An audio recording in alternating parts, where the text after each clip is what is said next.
La paz esté con ustedes. Amigos, tenemos la gran fortuna este año de que la fiesta de la presentación del Señor cae en domingo, así que podemos reflexionar en ella tal vez con mayor profundidad. Es sencillo sentimentalizar esta fiesta. Es adorable. Los padres del Señor llevan al niño al templo de Jerusalén. Simeón y Ana, estos dos ancianos, el profeta y la profetisa, y luego ellos predicen estas cosas maravillosas sobre el niño y la pena que deberá soportar la madre, y ya puedes dejar morir en paz a tu siervo según lo que me habías prometido, el Nunc Dimittis de Simeón, que la Iglesia repite en su plegaria nocturna cada día. Hay tantas características maravillosas en esta historia, pero creo que no deberíamos sentimentalizarla, porque se está entrometiendo, si pudiera decirlo de esta forma, con una verdad difícil. Y la pista la tenemos en la primera lectura, y la Iglesia nos da este pasaje del profeta Malaquías. Malaquías es muy interesante porque tanto en la escritura judía como en la cristiana es el último libro del Antiguo Testamento, organizado de esa manera no tanto cronológica sino teológicamente. Hay algo en Malaquías que nos da la última palabra, preparando el Nuevo Testamento. Escuchemos ahora este pasaje.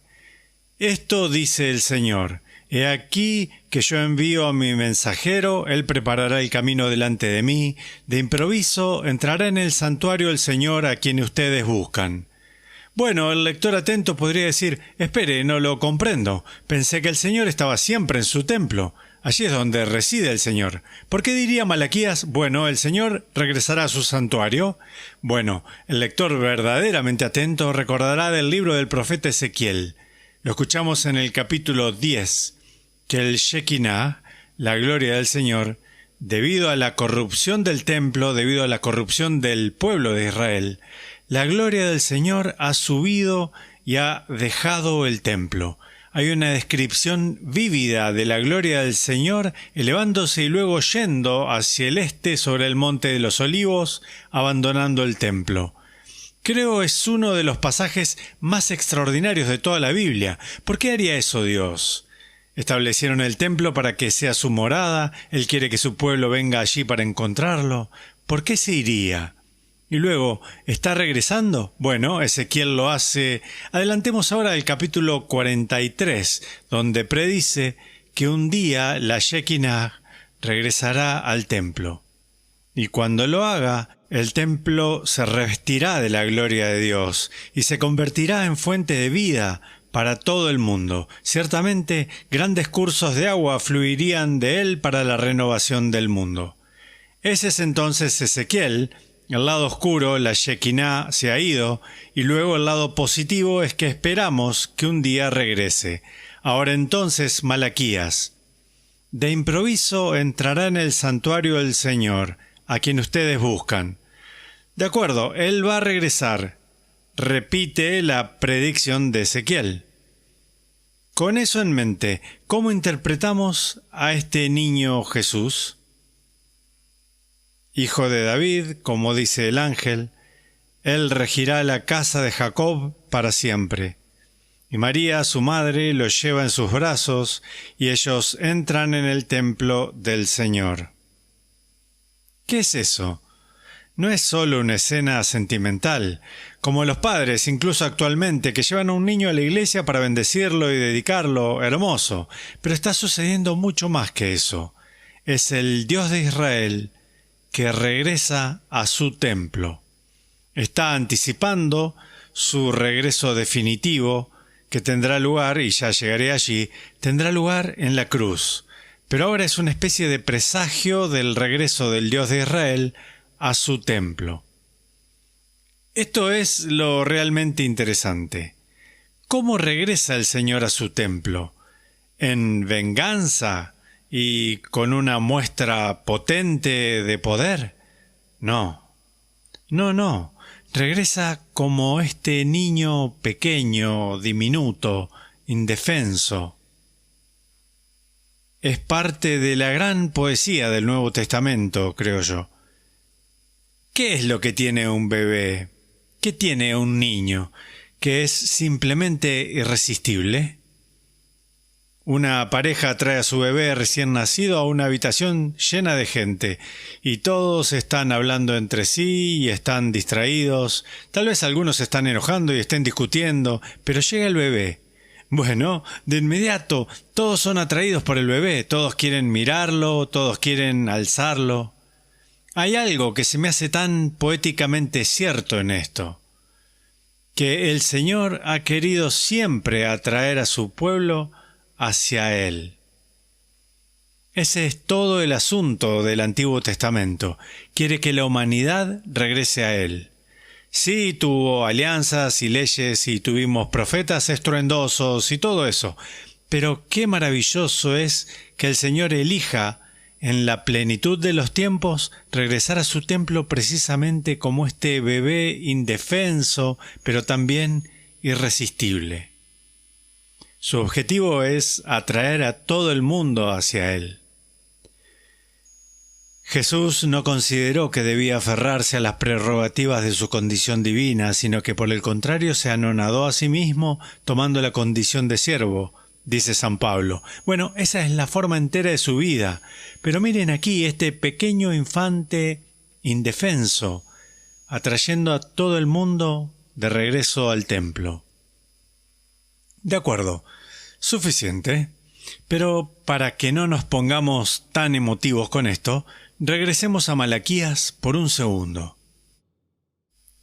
Miren, ya va entrando, dice el Señor de los ejércitos. ¿Quién podrá soportar el día de su venida? ¿Quién quedará en pie cuando aparezca? Será como fuego de fundición, como la lejía de los lavanderos. Se sentará como un fundidor que refina la plata, como la plata y el oro refinará a los hijos de Leví. De acuerdo, ese no es un mensaje sentimental o emotivo. No, al contrario. Cuando el Señor regrese a su templo, Él lo hará de este modo como atroz. Bueno, ¿cómo interpretamos estas imágenes? El Señor de Israel quiere que su pueblo se purifique. Piensen en el refinador de la plata. Él tiene que utilizar fuego para eliminar los elementos vulgares, para permitir así que la plata brille. Y entonces, sí, el Dios de Israel regresa como este bebé que está destinado a atraer a la gente hacia Él, pero su trabajo con ellos es un trabajo de refinado. Es que Dios nunca está satisfecho con el modo en que somos. No crean eso de que Dios me ama del viejo modo que soy. No, Dios me ama y me quiere completamente vivo. Y entonces este pequeño bebé, sí, atrae a la gente hacia Él irresistiblemente, pero el trabajo del Señor, habiendo regresado al templo, es un trabajo de purificación. O la otra imagen allí que tal vez no nos resulta familiar, la lejía de los lavanderos. Bueno, este es un lavador de lino. ¿Y qué es la lejía? Es un jabón muy abrasivo. Se dice que oler la lejía era apabullante. Y es por eso de que la gente hacía ese trabajo fuera de la ciudad. Es una actividad dura, apestosa. Bueno, a menudo sucede así en el orden espiritual, ¿cierto?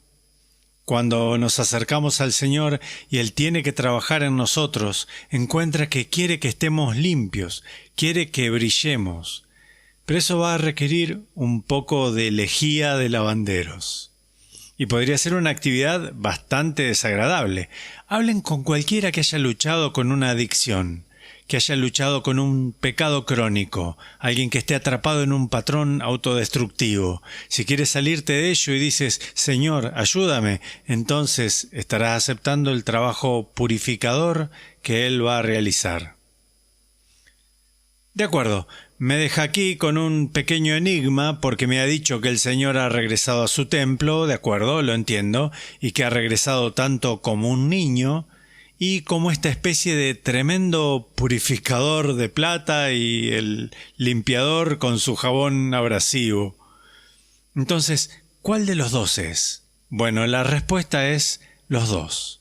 La respuesta es ambos, y esta es la pista. La pista es la cruz.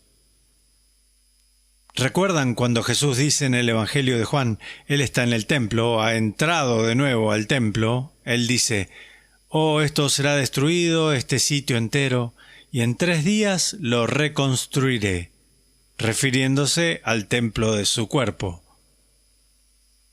¿Cuál es el templo al que regresa el Dios de Israel? No es finalmente ese edificio en Jerusalén. Finalmente es el cuerpo del Señor Jesús.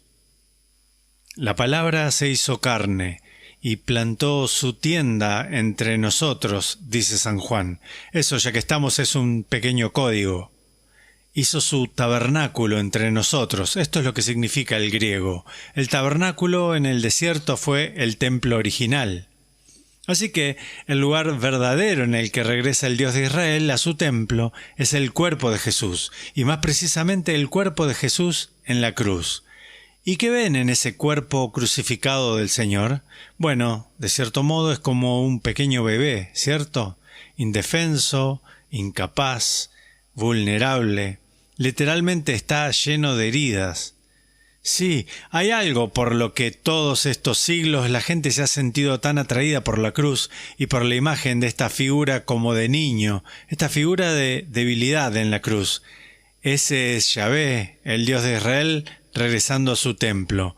Pero ahora miren al otro lado, refinación y purificación. ¿Qué está sucediendo en la cruz? Todos los pecados del mundo. Les he dicho esto antes, cuando lean las narrativas de la pasión y vean crueldad y vean violencia, injusticia y odio y estupidez, todo lo malo de la raza humana, es como si fuera depositada sobre él. Y ahora se consume en un holocausto de misericordia divina. Es por eso que la cruz es tan terrible. Es terrible mirarla, es horrible mirarla, porque lo que ven allí es el trabajo de refinado de Dios, es el trabajo de purificación de Dios. Pablo dice de que en la cruz Cristo se volvió pecado, a eso se refiere. No que es un pecador, Él no es un pecador, pero se convierte en pecado en la cruz, para que el pecado de la humanidad pudiera arder en el holocausto de la divina misericordia. Vean, de esto se trata finalmente esta fiesta de la presentación. El Dios de Israel regresando a su templo tanto como niño y como ardiente purificador. Y ambos son resumidos en la cruz del Señor. Allí es donde vemos cómo luce el Dios de Israel mientras realiza su obra. Un último punto. ¿Recuerdan que les dije que Ezequiel profetizó que cuando Dios regresara a su templo, fluiría agua del costado del templo para la renovación del mundo? Bueno, lo que vemos en el Evangelio de Juan, cuando el soldado atraviesa el costado de ese templo, brota sangre y agua. Sí, ese es el cumplimiento de la profecía de Ezequiel. Habiéndonos purificado de nuestros pecados, ahora sale agua del costado de Cristo para la renovación del mundo. Amigos, creo que ese es el rico y poderoso significado teológico de esta maravillosa fiesta de la presentación. Y Dios los bendiga.